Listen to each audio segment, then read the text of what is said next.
Yay, good news! And so the world of beekeeping and bees is constantly changing.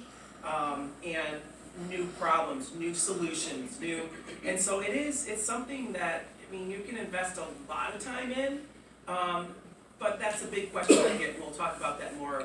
How much time, that they do these little shows that are like 3 minutes long, that just profile interesting people across the nation.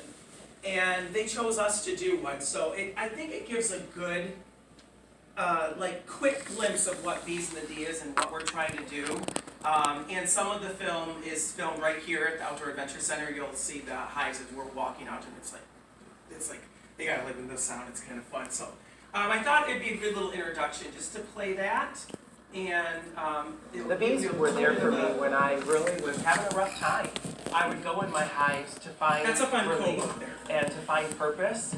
I'm not seeing any eggs. I felt an obligation to be a voice for the bees because they've done so much for me. This is Ted. For the last couple of months, we've been across the country meeting people who are making a figure 8. So their wings, that allows them to fly a little bit faster. And here's the thing about bees that is amazing. They also communicate through smell. They have odorants that they give off. Those of you that are beekeepers know this, because when you've gone in that hive and you kind of tick them off, do you know, I get that smell. You know what I'm talking about? And you're like, oh, great. They just let all their sisters know that I'm in the hive and they don't like me there. So they'll communicate through an odorant or a pheromone that tells the bees. So if the bees are working on the cells and the guard bees give off this scent, they go, oh, we got to go defend the hive, and that's why now a bunch more bees will come after you. The queen also gives off an odorant or a pheromone smell that the bees know. So just like other wild animals, the reason people like top bar is because it's not as much lifting and it's not as much bending. It's right there. It's like a horse trough almost. And you don't have to bend, you don't have to pick up boxes and remove boxes.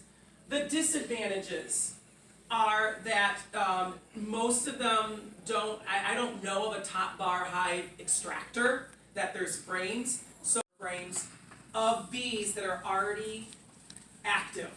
The queen is already laying. You'll lift out the thing, there'll already be brood there, there's already honey there. So you're basically giving them a little bit of a head start. Beekeepers say you give them about a month head start.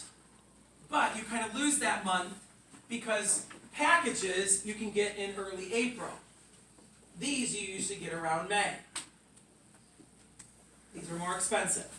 These are a little less expensive. I will say I watched a show on how they make packages and it made me cringe a little bit.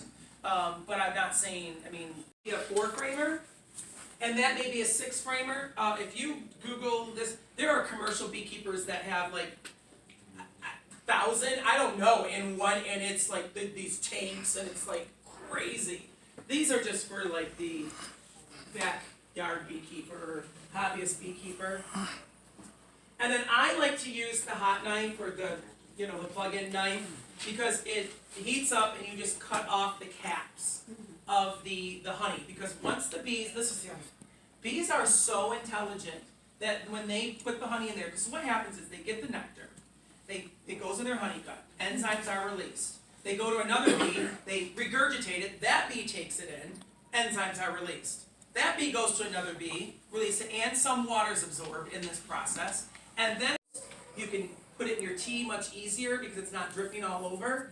But if you want it to be back in the liquid state, here's what you need to do. Take a pan of water, put it on the stove. Bring it to a boil, turn it off. Once it's turned off, then take that jar of honey and just set it in there. And then I let the water cool just a little bit. It doesn't need to come to a complete boil. Set it in there. By morning, it's back to liquid. Okay, it's just chemistry. It's basic chemistry that, this breaks down. I teach to 5th grade. Over winters, the nukes, and so they are overwintered. They know Michigan.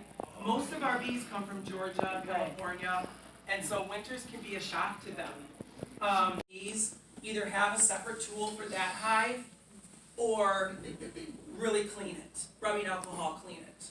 Because you don't want to pass that disease on. I mean, this is an area where beekeepers get very mad at beekeepers. And so, I was saying, come on, and so the bear is gonna want that. I have had mice in my hives that have coexisted with the bees, and I have to get them out because the mice, especially in the winter, wanna find a nice warm spot. You can get mouse guards, I put them on my more, like my hives up at lakes. Critters